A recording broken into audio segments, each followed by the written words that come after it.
Hi, എല്ലാവരും സുഖമായിട്ടിരിക്കുന്നോ? എല്ലാവർക്കും വിജീസ് കിച്ചൻ്റെ പുതിയൊരു വീഡിയോയിലേക്ക് സ്വാഗതം. ഞാൻ നിങ്ങളുടെ സ്വന്തം വിജയ. എല്ലാവരും സുഖത്തോടും ക്ഷേമത്തോടും ഇരിക്കുന്നു വിശ്വസിക്കുന്നു. ഇവിടെ സുഖമായിട്ടൊക്കെ ഇരിക്കുന്നു കേട്ടോ. അപ്പം അപ്പച്ചൻ്റെ ബർത്ത്ഡേയുടെ ഒക്കെ വീഡിയോ ഇന്നലെ ഇട്ട് ചിലരുടെ കമൻ്റൊക്കെ കണ്ടിട്ട് എനിക്ക് ചിരിയും വന്നു. സത്യം, ആ കപ്സ ബിരിയാണിയുടെ സ്ഥാനത്ത് ഇത്തിരി കപ്പയോ ഒരു പൊറോട്ടയോ എന്തെങ്കിലും ഇച്ചിരി നമ്മുടെ നാടൻ ഫുഡായിരുന്നെങ്കിൽ നല്ല ഹാപ്പിയായിരുന്നു. ഇവർക്കൊക്കെ അത് ഇവിടെയൊക്കെ ജനിച്ച് വളർന്നോക്കുമല്ലേ ഇതൊക്കെ ഇഷ്ടപ്പെടും. നമുക്ക് നമ്മുടെ രീതി. ഞാൻ അവിടെ നിന്ന് ആഗ്രഹിച്ചു പോയി, ഇത് നാട്ടിലായിരുന്നെങ്കിൽ ഈ റേറ്റിൻ്റെ പകുതി മതി നമുക്ക് നാട്ടിൽ ഒരു ചട്ടിച്ചോറ് കഴിക്കാനോ അങ്ങനെയൊക്കെ. ഇല്ല, മുറ്റത്തെ മുല്ലയ്ക്ക് മണമില്ലെന്ന് പറയുന്ന പോലെ അവിടെ ജീവിക്കുന്നവർക്കൊന്നും അതിൻ്റെ ഒന്നും അത്ര ഇതൊന്നും മനസ്സിലാവത്തില്ല. നമ്മളിത്തിരി മാറി കുറച്ചാൾ നിൽക്കുമ്പോഴാണ് നമുക്ക് അതിൻ്റെയൊക്കെ വില അറിയുന്നത്. അപ്പോൾ ഇന്നലെ പിന്നെ അതുപോലെ മോൻ്റെ കാര്യം 2-3 കമൻസ് ചിലർ പറഞ്ഞ് ടീച്ചറെ എന്താ വിളിച്ച് ചോദിക്കാഞ്ഞേന്ന്. അപ്പം ഞാനും പറഞ്ഞു കഴിച്ചാൽ ടീച്ചർമാരുടെ നമ്പർ ഉണ്ടല്ലേ, വിളിക്കാൻ അങ്ങനെ അനുവാദം വെറുതെ അങ്ങനെ വിളിക്കലെന്ന് അവർ പറഞ്ഞിട്ടുണ്ട്. എന്തുണ്ടെങ്കിലും വാട്സപ്പിൽ മെസ്സേജ് ഇടാമെന്ന് പറഞ്ഞിട്ടുണ്ട്. അപ്പോൾ ഈ ടീച്ചർക്ക് നമ്മൾ ചിലപ്പോഴൊക്കെ മെസ്സേജ് ഇടുമ്പം അതെന്തെങ്കിലും ഡൗട്ടിൻ്റെയോ ക്ലാസ്സിലെ കാര്യം ഇടുമ്പോൾ ചിലപ്പോൾ അവർ റിപ്ലൈ തരും, ചിലപ്പോൾ തരത്തില്ല. അങ്ങനെയായിരുന്നു. ഇത് ക്ലാസ് ടീച്ചറല്ല.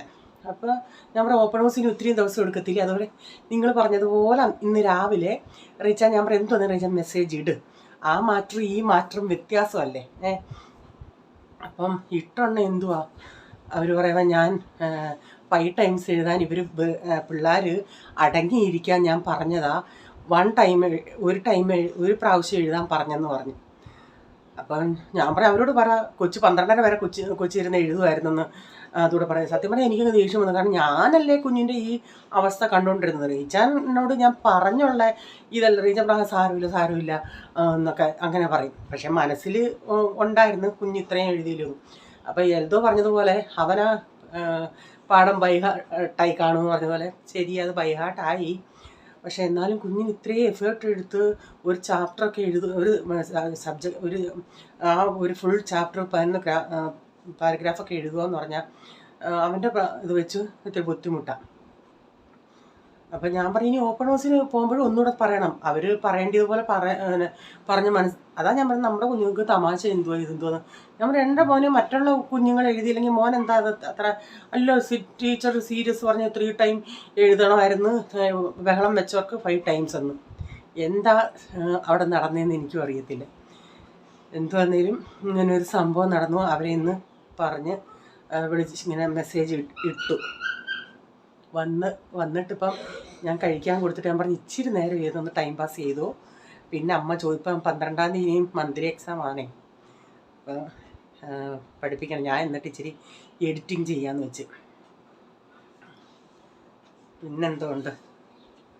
പിന്നെന്തെങ്കിലും ഞാൻ വിട്ടുപോയിട്ടുണ്ടോ എന്തോ. ഞാൻ ചില കാര്യങ്ങളൊക്കെ എപ്പോഴും പറയുന്ന പോലെ അന്നേരം അങ്ങ് ഓർക്കത്തില്ല, പിന്നെ അങ്ങ് വിട്ടുപോകും. അപ്പം ഇന്നത്തെ വീഡിയോ എന്ന് പറയുന്നത്, അന്ന് ഞാൻ പറഞ്ഞില്ല ഞാൻ രാവിലത്തെ ഒന്നും കാണിച്ചില്ല, വൈകിട്ട് ഞങ്ങൾ പോയ കാര്യങ്ങളാണ് കാണിച്ചതെന്ന്. ഞാനാണെങ്കിൽ എനിക്കൊരു കാര്യമെന്ന് പറഞ്ഞാൽ അങ്ങ് ഞാൻ വിട്ട് ഇങ്ങനെ പറയും. ഞാൻ വീണ്ടും എപ്പോഴും റീച്ചാനെ ഇങ്ങനെ കാണുന്നതാണ്. ഞാൻ പറയും റീച്ചാൻ്റെ ഒരു കപ്സ ബിരിയാണി റീച്ചാനെ ഇട്ട് ഞാൻ ഇങ്ങനെ മൂട്ടിക്കൊണ്ടിരിക്കും. റീച്ചാൻ പറയും ഞങ്ങൾ നേരെ ഓപ്പോസിറ്റാണ് കേട്ടോ. റീച്ചാൻ പറയാം പോട്ടെ സാരമില്ല, നമുക്ക് മനസ്സിലായില്ലേ. പക്ഷെ അവർക്കൊക്കെ ഇഷ്ടപ്പെട്ടു. എനിക്ക് റൈസമ്മ പറയും മമ്മി ആ റൈസ് നല്ല റൈസായിരുന്നു, ആ ഒരു വെറൈറ്റി മസാല. നമ്മളൊക്കെ ചിക്കൻ ബിരിയാണി ആണെങ്കിലും ആ ചിക്കൻ്റെ അകത്ത് നന്നായിട്ട് മസാലയൊക്കെ പിടിച്ചിരിക്കുകയാണെങ്കിൽ നമുക്ക് ഇഷ്ടപ്പെടും. ഇതിലെ തന്തൂരി ചിക്കൻ മസാലയുണ്ട്, പക്ഷേ എന്തോ സംതിങ് എനിക്ക് ഇഷ്ടപ്പെട്ടില്ല. പക്ഷേ ചിക്കൻ ക്രിസ്പി എനിക്ക് ഇഷ്ടപ്പെട്ടു. എല്ലാം പറയണമല്ലേ. ഞാനിന്നാ സൂപ്പിൻ്റെയൊക്കെ ഞാൻ ബെൻസിക്ക് അയച്ചു കൊടുത്ത്. മീൻസ് ഞങ്ങളുടെ ചേച്ചി, ഞാൻ, എൻ്റെ ബ്രദർ, ഞങ്ങളുടെ ഇങ്ങനെ ഒരു ഫാമിലിയിലൊരു ഗ്രൂപ്പുണ്ട് ഞങ്ങളുടെ മാത്രം. അപ്പോൾ അതിലിട്ടുണ്ടേ അന്നേരം എല്ലാവർക്കും കാണാമല്ലേ. അവൾ പറയാം അയ്യേ എന്നെ കൊച്ചോളെ നീ ഇത് കുടിച്ചോടി, കണ്ടിട്ട് ഒരു ഇതുമില്ല. പക്ഷേ ആ സൂപ്പിൻ്റെ വെള്ളം അങ്ങനെ ഒരു മസാലയൊന്നും അങ്ങനെ ഇല്ലെങ്കിലും കറിവേപ്പിലയും കൊച്ചു ഇഞ്ചിയും വെളുത്തുള്ളിയൊക്കെ പൊടിയായിട്ട് അരിഞ്ഞിട്ടുണ്ട്. ആ വെള്ളത്തിനൊരിത്തിരി ടേസ്റ്റ് ഉണ്ടായിരുന്നു. ഞാനെന്നാലും അത്രയും വലിയ കട്ടൂരി അന്നേരം ഞാനൊരു കാൽഭാഗം ഞാൻ കുടിച്ചു. ഇന്ന് അന്നേരം ഞാൻ അതുപോലെ ഞാൻ തോരൻ വെക്കാൻ നേരം ആ പച്ച കറിവേപ്പിലിട്ട് ഇളക്കിയോണ്ടെ പൂളുറ അയ്യോ അവിടുത്തെ സൂപ്പിൻ്റെ ഒരു മമ്മി എന്തോ സൂപ്പ് ഉണ്ടാക്കും, സൂപ്പിൻ്റെ ഒരു ഭയങ്കര ടേസ്റ്റും മണമോ. ഇവൻ വന്ന് നോക്കുകയാണെങ്കിൽ ഇവനും ഞാൻ ഇങ്ങനെ ഈ തോരൻ്റെ അകത്തിട്ട് ഇളക്കിയേക്കും. ഇവന് മനസ്സിലായില്ല എന്തുവാന്ന്, ഞാനും പറയാൻ പോയില്ല. അവനിങ്ങനെ നോക്കി ഞാൻ സൂപ്പ് ഉണ്ടാക്കുമെന്നും പറഞ്ഞു. ഓക്കെ,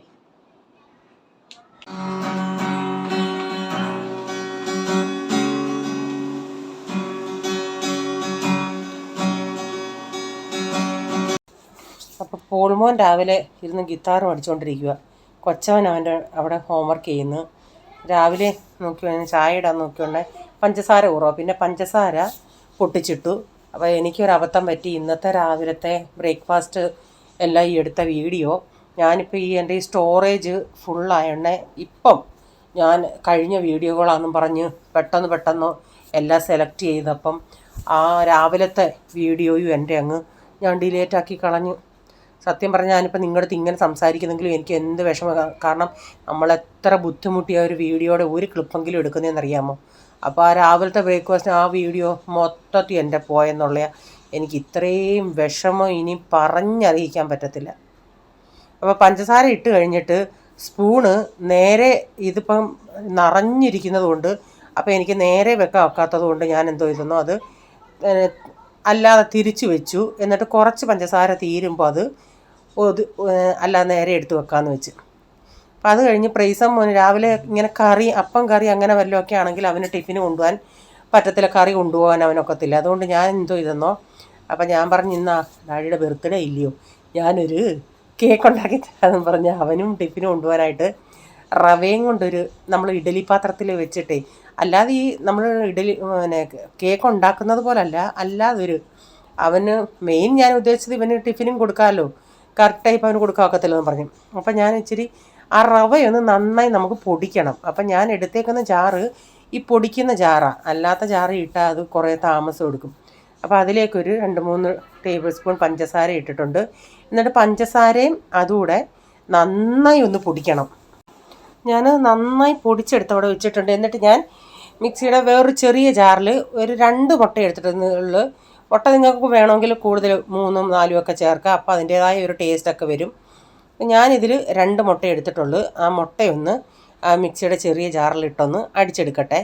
അതേസമയം വേണമെങ്കിൽ മുട്ട ഇപ്പം നിങ്ങൾ വലിയ ജാറിൽ മിക്സ് ചെയ്യണമെങ്കിൽ വലിയ ജാറിൽ ഇട്ടിട്ട് പിന്നെ പൊടിയും കൂടെ അതിൻ്റെ അകത്തിട്ടൊന്ന് മിക്സ് ചെയ്താലും മതി. അപ്പം ഞാൻ ആ മുട്ടയ്ക്കകത്തേക്ക് ഇച്ചിരി ബേക്കിംഗ് സോഡയും കുറച്ച് വാനില ഒരു 1/2 ടീസ്പൂൺ ബേക്കിംഗ് സോഡയും അല്ലെങ്കിൽ ബേക്കിംഗ് പൗഡർ ആണെങ്കിൽ 1 ടീസ്പൂൺ ചേർക്കണം. ഒരു 1/2 ടീസ്പൂണോളം വാനില എസൻസ് കൂടെ ചേർത്തിട്ട് ഒന്നുകൂടെ ഒന്ന് മിക്സ് ചെയ്തെടുക്കുന്നുണ്ട്. ഒരു പിഞ്ച് ഉപ്പ് കൂടെ. ഇപ്പോൾ വാനില എസൻസിന് പകരം വേണമെങ്കിൽ ഏലക്കാപ്പൊടിയോ ഏലക്കയോ ചേർക്കാം. ഇതിലേക്കൊരു 1/2 കപ്പ് ഓയിൽ അല്ലെങ്കിൽ ഒരു 2 ടേബിൾ സ്പൂണോ 3 ടേബിൾ സ്പൂണോ നെയ്യ് ചേർക്കാം. അപ്പം ഞാൻ ഓയിൽ ഇപ്പം ചേർത്തില്ല, ലാസ്റ്റിലാണ് ഞാൻ അത് ഇപ്പം ചേർക്കാൻ ഞാൻ സത്യം പറയാൻ മറന്നുപോയായിരുന്നു. അപ്പോൾ അതുകൊണ്ട് ഞാൻ നിങ്ങളുടെ അടുത്ത് സ്റ്റാർട്ടിങ്ങിലേ പറയുക, നിങ്ങളങ്ങ് സ്റ്റാർട്ടിങ്ങിലേ ചേർത്തിട്ടത് കലക്കണേ. എന്നിട്ട് നിങ്ങൾക്കിപ്പം മുട്ട നമ്മൾ ഒരെണ്ണം കൂടെ ചേർക്കുകയാണെങ്കിൽ പാല് ചേർക്കേണ്ട ആവശ്യം വരത്തില്ല, കാരണം അത്രയും കൂടെ മുട്ടയുടെ ലിക്വിഡ് ഇതിൽ വരുമല്ലേ.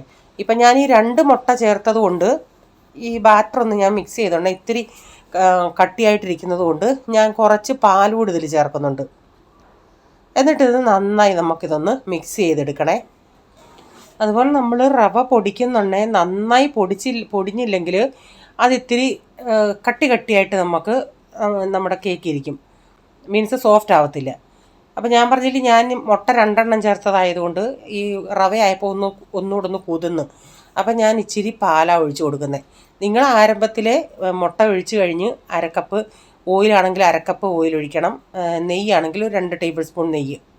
എന്നിട്ട് ഇച്ചിരി എങ്ങനെ നമ്മുടെ ബാറ്റർ എന്ന് വെച്ചാൽ അതനുസരിച്ച് നിങ്ങളത് ലൂസാക്കി കൊടുക്കണേ.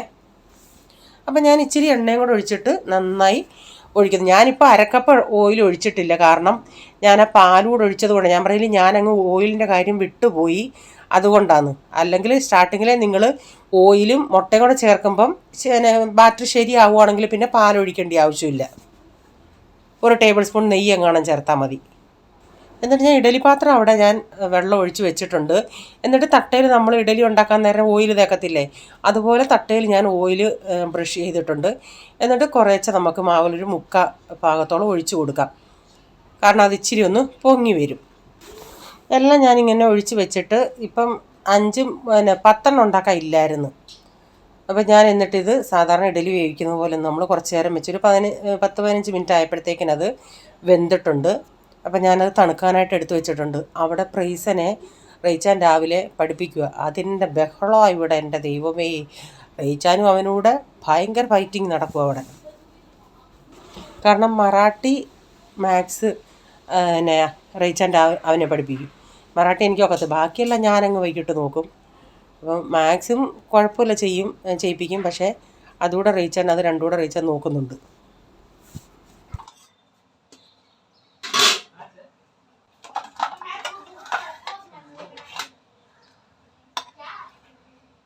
പ്രൈസൻ, ഇത് വേണോ ഇപ്പം കഴിക്കാൻ?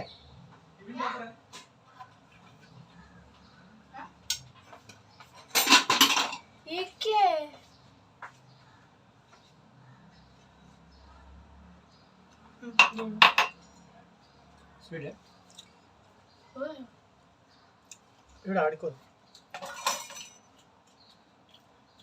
ബർത്ത്ഡേ കേക്ക് ഞാനങ്ങനെ എല്ലാവർക്കും കൊടുത്തു. റീസനോട് ആദ്യമേ എടാ ഇത് വേണോ കഴിക്കാൻ കണ്ടപ്പോഴേ അയ്യേ ഇതെന്തുവാന്നും പറഞ്ഞാൽ വന്നേ കേക്കായേ ഒരു പീസ് ഇച്ചിരി വായിലോട്ട് വെച്ച് കൊടുത്തിട്ടേ വേണം വേണമെന്ന്. ഞാൻ പറയടാ നോക്കി നിങ്ങൾ വേണ്ടാന്ന് പറയരുത്. ഞാൻ റീച്ചാനടുത്ത് പറഞ്ഞ് ഇച്ചിരി വെള്ളം കൂടെ വെച്ചിട്ട് കഴിക്കണം. റീച്ചാനാണെങ്കിൽ ഈ ഇഡലി ഇങ്ങനെയുള്ള എന്തെങ്കിലും കഴിക്കുന്നുണ്ടേ അങ്ങോട്ട് വായിലോട്ട് വെക്കുമ്പോഴേ ഇക്കിള് വരും. അപ്പോൾ ഇത് ഞാൻ പറഞ്ഞില്ല റവയാണ്, അതുകൊണ്ട് ഞാൻ പറഞ്ഞ് ഇച്ചിരി വെള്ളം എടുത്ത് വെച്ചിട്ട് വേണം കഴിക്കാനെന്ന്. അവർക്കൊക്കെ ഞാൻ കൊടുത്തതിന് ശേഷം ഞാൻ കഴിച്ചില്ല. ഞാൻ പറഞ്ഞ് എൻ്റെ കൂടെ ഡാഡിക്ക് ഞാൻ എൻ്റെ ബർത്ത്ഡേയായിട്ട് അങ്ങ് തരുവാന്ന് പറഞ്ഞ് ഡാഡിക്ക് കൊടുത്ത്. അപ്പം ഞാനൊരു വെണ്ടയ്ക്ക മെഴുക്കുവരട്ടി വെക്കുന്നുണ്ട്. അതിൻ്റെ അകത്ത് സവാളയൊക്കെ അരിഞ്ഞ് ഇച്ചിരി മഞ്ഞൾപ്പൊടിയും മുളക് പൊടിയും ഉപ്പുമൊക്കെ ഇട്ട് സ്റ്റാർട്ടിങ്ങിൽ കുറേ നല്ല ഹൈ ഫ്ലെയിമിൽ ഞാൻ വെച്ചിട്ടങ്ങ് ഇളക്കും. അപ്പോൾ വഴുവഴുപ്പൊക്കെ അങ്ങ് മാറും. അപ്പം അതൊന്ന് അടപ്പത്തിട്ട് ഇടയ്ക്കിടയ്ക്ക് ഇളക്കി കൊടുത്താൽ മതിയല്ലേ. അപ്പോൾ പിന്നെ ചപ്പാത്തിക്കൊക്കെ ഇത് എല്ലാവർക്കും ഇഷ്ടമാണ്. ഞാൻ പറഞ്ഞില്ല ഇന്ന് ആ ഡാഡിയുടെ ബർത്ത്ഡേയുടെ ദിവസമായിരുന്നു. അതുകൊണ്ട് വെളിയിൽ പോകുന്നതുകൊണ്ട് വീട്ടിലങ്ങനെ വലുതായിട്ട് വേറെ ഒന്നും ചെയ്തില്ല. ഈ മെഴുക്കുവരട്ടിയും വെച്ച് മീൻകറിയൊക്കെ ഇരിപ്പുണ്ടായിരുന്നു. അതൊക്കെ ഡാഡി ഉച്ചയ്ക്ക് ചപ്പാത്തിയല്ലേ, അതുകൊണ്ട് നമ്മൾ ലൈറ്റായിട്ട് ഉച്ചയ്ക്കൊക്കെ ഇത് ചെയ്തിട്ട് വലിയ കാര്യത്തിൽ പോയതാണ് ഞാൻ, ഫ്ലോപ്പായിപ്പോയി എന്നാ. 3 കപ്പ് പച്ചരി, 1/2 കപ്പ് ഉഴുന്ന്,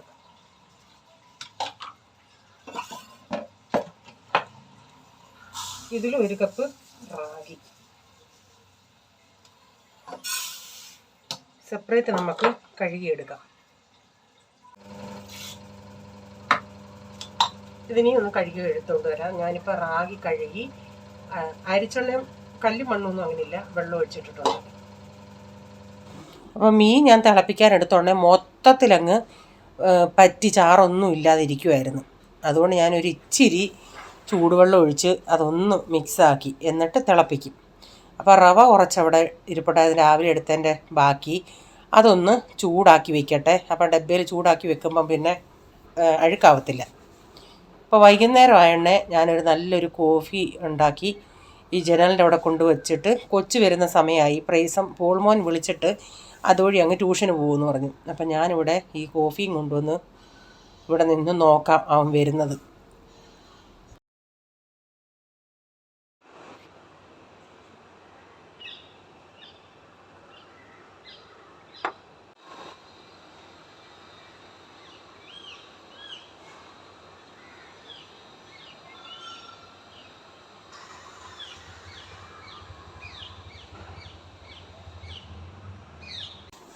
ഞാൻ നോക്കുകയാണെങ്കിൽ അവിടുന്ന് ആൾ വരുന്നുണ്ട്. എന്നിട്ട് എനിക്ക് അവിടുന്ന് ടാറ്റയും തന്ന് ഞാനിപ്പം പോയി എന്നാൽ കഥ തുറക്കാനായിട്ട് പോകാൻ നേരം ലിഫ്റ്റ് മീൻസ് പകുതി തുറന്ന് ആരോ ഇട്ടേക്കുക. അപ്പോൾ അതിൻ്റെ ഒരു സൗണ്ട് കേൾക്കുന്നു. അപ്പോൾ കൊച്ചിനി അല്ലെങ്കിൽ കയറി വരണ്ടേ. അപ്പം ഞാനവിടെ നിന്ന് പറഞ്ഞു ഞാനിങ്ങനെ ഈ ലിഫ്റ്റിൻ്റെ സൗണ്ട് കേൾക്കുകയാണെങ്കിൽ ഞാൻ നമ്മുടെ ഫ്ലോറിലാണെന്ന് തുറന്ന് നോക്കും. ഈ മനുഷ്യരൊന്നും ആരും ചിലരെങ്ങാനും തുറന്ന് നോക്കിയിട്ട് അത് അവരുടെ ഫ്ലോറിലാണെങ്കിൽ അവർ അത് അടയ്ക്കും. അപ്പോൾ കൊച്ചു സ്റ്റെപ്പ് വഴിയാണ് വന്നത്. ആരോ മേളിലെങ്ങാണ്ട് തുറന്നിട്ടേക്കുക. ഞാൻ എപ്പോൾ ഇങ്ങനൊരു സൗണ്ട് കേട്ടാലും കൊച്ചുങ്ങടുത്താന്നേലും പറയും മക്കളെ തുറന്ന് നോക്ക് ഇവിടാണ്. കാരണം നമുക്കറിയാം താഴേന്ന് മേള് വരെ സ്റ്റെപ്പ് കയറി വരുന്ന ബുദ്ധിമുട്ട്. അപ്പോൾ ഇന്നത്തെ വീഡിയോയിലെ വിശേഷം ഇതൊക്കെയായിരുന്നു. നിങ്ങൾക്ക് വീഡിയോ അല്പമെങ്കിലും ഇഷ്ടമായെങ്കിൽ ഷെയർ ചെയ്യാനും ലൈക്ക് ചെയ്യാനും കമൻറ്റ് ഇടാനും മറക്കരുതേ. സബ്സ്ക്രൈബ് ചെയ്തിട്ടില്ലെങ്കിൽ ഒന്ന് സബ്സ്ക്രൈബ് ചെയ്തിട്ട് ആ ബെല്ലൈക്ക് ബട്ടണോടെ പ്രസ് ചെയ്യുകയാണെങ്കിൽ ഓൾ എന്നൊരു ഓപ്ഷൻ വരും. അതുകൂടെ പ്രസ് ചെയ്യുകയാണെങ്കിൽ ഞാനെന്ന വീഡിയോയുടെ നോട്ടിഫിക്കേഷൻ നിങ്ങൾക്ക് എന്നും വരുന്നതായിരിക്കും. ഇനി ഒരു പുതിയ വീഡിയോയുമായി വരും വരെ bye. God bless you all. Thank you. Take care. Bye. See U.